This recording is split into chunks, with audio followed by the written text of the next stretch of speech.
انبیاء کرام علیہ السلام جن کی شخصیات، جن کی ذوات مقدسہ رب تعالی کی طرف سے بے عیب منتخب کی گئی ہیں، حضرت آدم علیہ السلام سے احوال کا ذکر ہوا تو اللہ کا کلام کہتا ہے وَلَقَدْ عَهِدْنَا إِلَىٰ آدَمَ مِن قَبْلُ فَنَسِيَ وَلَمْ نَجِدْ لَهُ عَزْمًا۔ اور ہم نے جب آدم علیہ السلام سے عہد لیا اور اس کے بعد وہ بھول گئے۔ ایک اصلاح کی بات اس میں یہ بھی ہے کہ ہم حضرت آدم علیہ السلام سے گناہ کو نہیں جوڑ سکتے، نافرمانی کو حضرت آدم علیہ السلام کی ذات مقدس سے نہیں جوڑا جا سکتا۔ ہم بڑی آسانی سے ایک عام محاورہ ہے کہ اپنا کوئی بھی گناہ ہے، کوئی جرم ہے، اس کو ہم آسانی سے حضرت آدم علیہ السلام سے جوڑ دیتے ہیں۔ اللہ کریم نے ارشاد فرمایا وَلَقَدْ عَهِدْنَا إِلَىٰ آدَمَ مِن قَبْلُ فَنَسِيَ کہ ہم نے حضرت آدم علیہ السلام سے عہد لیا، وعدہ لیا، اور پھر ہم نے دیکھا کہ وہ بھول گئے۔ یعنی نسیان کو حضرت آدم علیہ السلام سے منسوب کیا گیا، گناہ کو حضرت آدم علیہ السلام سے نہیں جوڑا جا سکتا۔ اور فرمایا فَنَسِيَ وَلَمْ نَجِدْ لَهُ عَزْمًا، اور پھر ہم نے ہی دیکھا کہ حضرت آدم علیہ السلام کے ارادہ میں، حضرت آدم علیہ السلام کی نیت میں نافرمانی اور عداوت اور سرکشی نہیں ہے۔ یعنی حضرت آدم علیہ السلام سے بھول ہوئی ہے، نسیان ہوا ہے، گناہ نہیں ہوا ہے۔ اب جب یہ معاملہ ہو گیا تو اللہ کریم نے ارشاد فرمایا کہ وَعَصَىٰ آدَمُ رَبَّهُ فَغَوَىٰ کہ جب حضرت آدم علیہ السلام سے نسیان ہوا، گناہ نہیں ہوا۔ بڑی توجہ طلب بات ہے کہ ہم اپنے گناہ کو حضرت آدم علیہ السلام سے جوڑ دیتے ہیں، اور یہ ایک اور عیب ہے۔ اور اپنے گناہ کو اور اپنی غلطی کو کسی اور سے جوڑنا ہی نہیں چاہیے۔ اور پھر چہ جائے کہ ہم حضرات انبیاء کرام اور کون سے نبی جو صفی اللہ ہے، حضرت آدم علیہ السلام سے منسوب کر دیا جائے۔ رب کا کلام کہتا ہے وَعَصَىٰ آدَمُ رَبَّهُ فَغَوَىٰ جب حضرت آدم علیہ السلام کو دنیا میں بھیج دیا گیا۔ اس کے اندر بھی ایک اور دلچسپ بات جو اصلاح کے لیے ہے کہ حضرات صوفیاء کرام فرماتے ہیں کہ حضرت آدم علیہ السلام طویل عرصہ اپنی تخلیق کے بعد جنت میں رہے، اور ایک طویل عرصے کے بعد حضرت آدم علیہ السلام کو رب تعالی نے اپنی محبت کی وجہ سے اپنا خاص دیدار عطا فرما دیا۔ ذات الہی کا وہ دیدار جو مخلوق میں سے کسی کو نہیں ملا، وہ حضرت آدم علیہ السلام کو عطا ہو گیا۔ اب جب وہ دیدار الہی سے فیضیاب ہو گئے، اب اس عشق اور محبت اور شوق میں بے تاب رہنے لگے، بے قرار اور بے چین رہنے لگے، اور حضرت آدم علیہ السلام کی وہ عشق الہی میں، محبت الہی میں بے تابی اور بے چینی اور بے قراری پر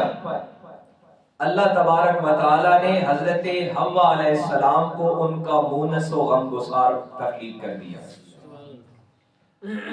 یعنی حضرت حوا کی جو تخلیق ہے یہ حضرت آدم علیہ السلام کی اس عشق الہی کی بے چینی کی وجہ سے ہے جو خاص دیدار الہی سے آپ کو حاصل ہوئی تھی۔ اب اس کے بعد جو اگلا مرحلہ ہوا فوسوس الیہ الشیطان، قرآن نے بار بار یہ لفظ دہرایا کہ پھر وہ آیا اور اس نے قسمیں اٹھا کر، اور قسمیں بھی کیا اٹھائیں اس نے کہا کہ تم یہ قال یا آدم هل ادلک علی شجرۃ الخلد وملک لا یبلا، کہ آپ اس درخت کے قریب جائیے، آپ کو جو بے چینی ہے، اب جو بےتابی تھی وہ عشق الہی کی تھی، محبت الہی کی تھی، اور بندہ جب عشق الہی میں غرق ہو جاتا ہے تو اس وقت وہ کیفیت طاری ہوتی ہے کہ وہ قسمیں اٹھا کر کہنے لگا کہ اس درخت کے قریب جائیں تو وہ جو دیدار الہی کی لذت ہے وہ مل سکتی ہے۔ اب قرآن کہتا ہے وَعَصَىٰ آدَمُ رَبَّهُ فَغَوَىٰ، حضرت آدم علیہ السلام سے وہ جو بھول ہوئی، وہ جو نسیان ہوا، زمین پر جب اتار دیے گئے، اب خبردار کہ کوئی عام بشر انسان یہ سوچے کہ ان کا گناہ ہمارے گناہ جیسا ہے، ہم تو اپنے گناہ کر کے بھول چکے ہیں اور گناہوں پہ دلیر ہو چکے ہیں۔ رب کا کلام کہتا ہے ثم اجتباہ ربہ فتاب علیہ وہدی، جب حضرت آدم علیہ السلام کو زمین پر اتار دیا گیا، مفسرین کرام نے بتایا کہ 200 سال کا عرصہ حضرت آدم علیہ السلام اسی محبت الہی میں روتے رہے، سبحان اللہ۔ اور رب کا کلام کہتے ہیں ثم اجتباہ، پھر ہم نے حضرت آدم علیہ السلام کو اپنے لیے چن لیا، ربہ فتاب علیہ وہدی، اور ان کے رب نے ان کو اپنی ہدایت کی طرف لوٹا دیا۔ حاضرین مکرم، حضرت آدم علیہ السلام ہماری طرح گناہ کی کیفیت میں نہیں ہے، حضرت آدم علیہ السلام نسیان کی، بھول کی کیفیت میں ہے، اور رب کا کلام ان کی اس کیفیت کو کہتا ہے فَنَسِيَ وَلَمْ نَجِدْ لَهُ عَزْمًا، کہ رب نے وَلَمْ نَجِدْ، کہ ہم نے ان کے ارادے میں، ہمارا جو گناہ ہے نا، ہماری جو غلطی ہے وہ ارادے سے ہے، ہم ہر وقت گناہ کی خواہش لیے پھر رہے ہیں، ہر وقت سرکشی اور بغاوت اور نافرمانی کا ارادہ لیے پھر رہے ہیں، ہمیں تو موقع نہیں مل رہا ہے، ہمیں تو گنجائش نہیں مل رہی ہے، ہمیں تو سہولت نہیں مل رہی ہے، اور رب کہتا ہے کہ حضرت آدم علیہ السلام سے ایسا نسیان ہوا وَلَمْ نَجِدْ لَهُ عَزْمًا، کہ رب نے ان کے ارادہ میں گناہ نہیں پایا ہے، ان کی نیت میں، ان کے قلبی ارادے میں رب نے بھول نہیں پائی ہے، فَنَسِيَ، ان سے ایک نسیان واقع ہو گیا، اور اس کے باوجود حضرت آدم علیہ السلام اپنی اس نسیان پر، اپنی اس بھول پر 200 سال یا اس سے زیادہ عرصہ روتے رہے۔ اور پھر دیکھیے بندگی کیسی ہے، میں نے پہلے عرض کیا کہ رمضان المبارک کی ان گزرتے ہوئے آخری لمحات میں ہمارے پاس اپنے پروردگار کے حضور پیش کرنے کے لیے کچھ نہیں ہے، اور حضرت آدم علیہ السلام جب زمین پر اتارے جاتے ہیں، اب ثم اجتباہ بھی کیسا ہے، رب نے چنا بھی کیسا ہے کہ دعا بھی خود ہی سکھا دی ہے۔ یہ جو ہم آسانی سے اپنے گناہ کو حضرت آدم سے جوڑ دیتے ہیں نا، ہمارا گناہ ایسا نہیں ہے، ہم تو اپنے گناہ پہ ڈٹے ہوئے ہیں، ہم تو اپنے گناہ پہ دلیر ہوئے ہیں، ہم تو اپنے گناہ پہ قائم ہیں، اور اپنے گناہ کی ہم نے وضاحتیں گھڑ لی ہیں۔ ایک غلطی نہیں ہے، بلکہ یہ بغاوت ہے، یہ نافرمانی ہے، یہ عداوت ہے، اور خالق کائنات سے عداوت ہے۔ اور دیکھیے حضرت آدم علیہ السلام جب اس نسیان پر زمین پر اترتے ہیں، میں نے عرض کیا کہ ہمارے پاس اپنے پروردگار کے حضور پیش کرنے کے لیے کچھ نہیں ہے، اور رب کا کلام کہتا ہے کہ حضرت آدم اس نسیان پر، جس نسیان پر، جس بھول پر رب کا کلام خود کہتا ہے کہ وَلَمْ نَجِدْ لَهُ عَزْمًا، کہ وہ ان کے ارادہ میں نہیں تھا، اس میں ان کا ارادہ شامل نہیں تھا، وہ بھول جس میں ارادہ بھی شامل نہیں ہے۔ حضرت آدم زمین پر جب اتارے جاتے ہیں اور رب کے حضور گریہ وزاری کرتے ہیں، اور مفسرین کرام نے لکھا، حضرت بابا فرید نے لکھا کہ 200 سال آسمان کی طرف نگاہ نہیں اٹھاتے، تو حضرت آدم علیہ السلام کو وہ کلمات عطا ہوتے ہیں، قال ربنا ظلمنا انفسنا وان لم تغفر لنا وترحمنا لنكونن من الخاسرین۔ جو نفرت سے نکالا گیا ہو نا، اس کو بلایا نہیں جاتا ہے، لہٰذا اپنے گناہ کو حضرت آدم کے گناہ سے مت جوڑیے۔ ان کا نسیان تو وہ نسیان ہے کہ جس کے نسیان ہونے پر رب خود اعلان فرماتا ہے کہ ان کی یہ بھول ان کے ارادے سے نہیں ہے، اور پھر اس پر کلمات بھی رب عطا فرماتا ہے خود کہ آپ کہیے قالا ربنا ظلمنا، کہ حضرت آدم آپ اپنے رب کے حضور یہ الفاظ کہیے، ربنا ظلمنا انفسنا وَإِن لَّمْ تَغْفِرْ لَنَا وَتَرْحَمْنَا لَنَكُونَنَّ مِنَ الْخَاسِرِينَ۔ اور مفسرین کرام نے لکھا کہ حضرت آدم علیہ السلام کو نہ صرف حضرت آدم کو یہ کلمات عطا ہوئے، بلکہ اس کے ساتھ حجابات اٹھا کر عرش کے نیچے، عرش کے پائے کے ساتھ جناب رحمت للعالمین کا اسم محمد لکھا ہوا دکھایا گیا، کہ رب جب اپنی بارگاہ میں، جیسے کہا نا کہ ثم اجتباہ، ہم نے ان کو چن لیا، ثم اجتباہ ربہ فتاب علیہ وہدا، کہ جب ہم نے ان کو چن لیا تو وہ چنا کیسا کہ ہم نے ان کو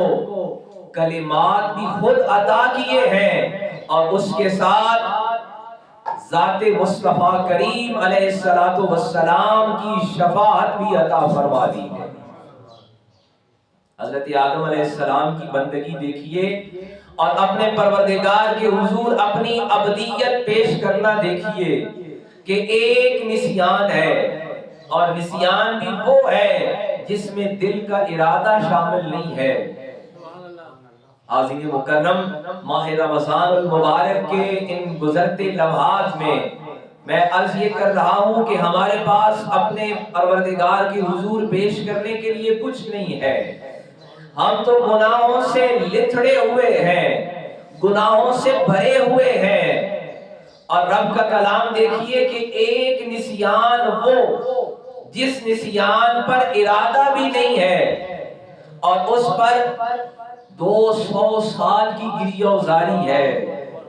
اور پھر رب کے حضور سے کلمات کا عطا ہونا ہے، اور صرف کلمات کا عطا ہونا نہیں ہے، بلکہ ذات محمد مصطفیٰ کریم علیہ السلام کی شفاعت بھی عطا ہونا ہے۔ اور یہ بندگی ہے، یہ بندگی کی وہ منزل ہے، یہ وہ بندگی کی وہ راہ ہے جو رب کا کلام بتاتا ہے کہ حضرات انبیاء کرام نے اختیار کیا ہے۔ حضرت ابراہیم کا اعمال دیکھیے تو رب کہتا ہے کہ آزمائش پر آزمائش چل رہی ہے۔ پہلے حکم ہوتا ہے کہ اپنے بیوی بچے کو اٹھا کر ایسی بے آباد جگہ چھوڑ آئیے جہاں کوئی بشر نہیں۔ وَإِذْ قَالَ إِبْرَاهِيمُ رَبِّ اجْعَلْ هَٰذَا الْبَلَدَ، کہ رب ارنی، کہ حضرت ابراہیم کو حکم ہوتا ہے کہ ان کو ایسی سرزمین میں چھوڑائے کہ جہاں پہ ذی زرع، کہ وہ جگہ جو آباد نہیں ہے اس آزمائش میں بھی پورے اترتے ہیں۔ پھر حکم ہوتا ہے کہ وہ بچہ اب ہوش مند ہو گیا ہے،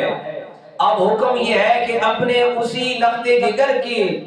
گلے پر چھری چلائی جائے۔ آزمائش پر آزمائش ہے، ابتلا پر ابتلا ہے، لیکن بندگی کیا ہے کہ پھر بھی جاری ہے۔ استقامت وہ ہے جو پھر بھی جاری ہے۔ اور پھر جا کر حضرت ابراہیم علیہ السلام وہ پیغام سناتے ہیں حضرت اسماعیل ذبیح اللہ کو، اور رب کا کلام ان کا گواہ بنتا ہے کہ جب حلقوم اسماعیل پر چھری چلتی ہے تو بچے کو ذبح کرنا مقصد نہیں ہے، مقصد بندگی کا امتحان ہے، مقصد بندگی کا امتحان ہے۔ اور جب چھری چلتی ہے تو رب کا کلام کہتا ہے کہ قد صدقت الرؤیا وفدیناہ بذبح عظیم، ہم نے حضرت ابراہیم کو آواز دی، ونادیناہ ان یا ابراہیم، ہم نے پکارا قد صدقت الرؤیا کہ تو نے اپنا خواب سچ کر دکھایا۔ امتحان پھر بھی رکا نہیں ہے، بندگی کا امتحان پھر بھی جاری ہے۔ ہم ذرا سی لغزش آتی ہے، کمی آتی ہے، ہماری زبانیں شکوہ سے بھر جاتی ہیں، اور حضرت ابراہیم کا امتحان دیکھیے کہ پھر بھی جاری ہے۔ اور پھر اگلا امتحان کیا ہوتا ہے کہ بادشاہ وقت آگ جلا کے اس میں پھینکنے کا ارادہ کرتا ہے، اور رب کا کلام کہتا ہے کہ حضرت ابراہیم پھر اپنی بندگی پیش کرتے ہیں، اپنی عبدیت پیش کرتے ہیں، اور زمانے کے ظالموں کے سامنے کلمہ حق کہتے ہیں۔ رب کا کلام گواہ بنتا ہے کہ قلنا یا نار کونی بردا وسلاما علی ابراہیم، پھر ہم نے آگ سے کہا کہ تیرا کام ہے جلنا جلانا، لیکن آج ہمارا خلیل آ رہا ہے، بردن و سلامن، ٹھنڈی ہو جا اور سلامتی والی بن جا۔ بندگی پھر بھی جاری ہے، آزمائش پھر بھی جاری ہے، ابتلا پھر بھی جاری ہے۔ اور پھر حضرت ابراہیم جب بیت اللہ کی تعمیر مکمل کر لیتے ہیں، گھر آباد ہو جاتے ہیں، مال و متاع آ جاتا ہے، ریوڑ اکٹھے ہو جاتے ہیں، کئی ریوڑ اکٹھے ہو گئے مال و اسباب کے، تو پھر ایک دن اسی اپنے پروردگار کا اسم مبارک اللہ ایک خوبصورت آواز میں سنتے ہیں۔ بندگی دیکھیے اور بندگی پر استقامت دیکھیے۔ تلاش کرتے ہیں تو ایک اجنبی شخص ملتا ہے، اس سے پوچھتے ہیں کہ مجھے میرے رب کے مبارک نام کی آواز سنائی دی ہے۔ وہ کہتا ہے میں ہوں وہ ذکر کرنے والا، اے ابراہیم میں ہوں وہ ذکر کرنے والا۔ تو حضرت ابراہیم کہتے ہیں پھر وہ ذکر سنا۔ کہتے ہیں ایسے تو نہیں سنایا جاتا، ذکر ایسے تو نہیں سنایا جاتا، ہم بھی چاہتے ہیں نا سارا ذکر ایسے ہی ہو جائے۔ حضرت ابراہیم کو وہ اللہ کا ذکر کرنے والا کہتا ہے ابراہیم جو قیمتی مال ہے وہ لے آ۔ حضرت ابراہیم اپنا سارا مال و متاع، مویشی، ریوڑ سارے دے دیتے ہیں اور کہتے ہیں اے اللہ کے ذاکر، اے میرے خالق و مالک کے ذکر کرنے والے، مجھے وہ تسبیح پھر سنا، وہ محبت بھرا نام پھر لے، میں سارا مال دے رہا ہوں۔ مال دے دیتے ہیں، پھر کہتے ہیں پھر سنا، وہ کہتے ہیں نہیں اب اور بھی کچھ ہے دینے کے لیے، پھر سنایا جائے گا۔ اب حضرت ابراہیم عشق الہی میں، اپنے رب کی بندگی میں، ابدیت کی منزل کی اس راہ پر ہے، کہتے ہیں اے اللہ کے ذاکر اتنا مال جو مل گیا ہے اسے سنبھالنے والا بھی کوئی تمہیں چاہیے ہوگا، مجھے اپنا خادم کر، مجھے اپنا ملازم کر اور مجھے اللہ کی وہ تسبیح سنا۔ اور پھر حضرت جبریل بتاتے ہیں کہ اے خلیل میں جبریل ہوں، میں تیرے رب سے اجازت لے کر آیا ہوں کہ تیرے خلیل کی بندگی کیسی ہے، اور مجھے تمہارے رب نے کہا ہے کہ خلیل کی بندگی استقامت والی ہے، اور میں جبریل گواہ ہو گیا ہوں کہ اے ابراہیم تیری بندگی بے مثل و بے مثال ہو گئی ہے۔ عظیم مکرم، قرآن بندگی کی مثال دیتا ہے، ابدیت کی مثال دیتا ہے کہ حضرت ایوب علیہ السلام کے جسم پر بیماری آئی، تکلیف آئی، مفسرین کرام بتاتے ہیں کیڑے پڑ گئے، اور سال ہر سال جسم سے چمٹے رہے، گوشت کھاتے رہے، حتیٰ کہ حضرت داتا لاہوری کشف المعجوب شریف میں لکھتے ہیں کہ قرآن نے حضرت ایوب کے صبر کو اس لیے مثال پیش کی کہ جب وہ کیڑا گوشت کھا کر گرتا ہے نا، زیادہ وزنی ہونے کی وجہ سے حضرت ایوب اس کو اٹھا کر پھر اپنے جسم پر رکھتے ہیں اور کہتے ہیں کہ تو میرے رب کی طرف سے بھیجا گیا ہے، تیرا رزق کدھر ہے؟ اس کے باوجود بندگی جاری ہے، ابدیت پر استقامت ہے، زبان پر شکوہ نہیں ہے، زبان پر شکایت نہیں ہے، اور صرف اپنے رب سے دعا کرتے ہیں وَأَنْتَ أَرْحَمُ الرَّاحِمِينَ، اے میرے رب تو ہی رحم کرنے والا ہے۔ اس میں یہ نہیں کہتے کہ میں بیمار ہوں، مجھے تکلیف ہے، مجھے درد ہے، مصیبت ہے، کہتے ہیں وَأَنْتَ أَرْحَمُ الرَّاحِمِينَ کہ تو رحم کرنے والا ہے۔ اور مفسرین کرام نے لکھا، حضرت سید محمود آلوسی رحمۃ اللہ علیہ نے روح المعانی شریف میں لکھا کہ حضرت ایوب علیہ السلام شفا یاب ہو جاتے ہیں ایک طویل بیماری کے بعد، آزمائش کے بعد۔ تو کسی شخص نے پوچھا کہ اے ایوب پہلے پریشانی میں تھے، بیماری میں تھے، ابتلا میں، سارے چھوڑ گئے،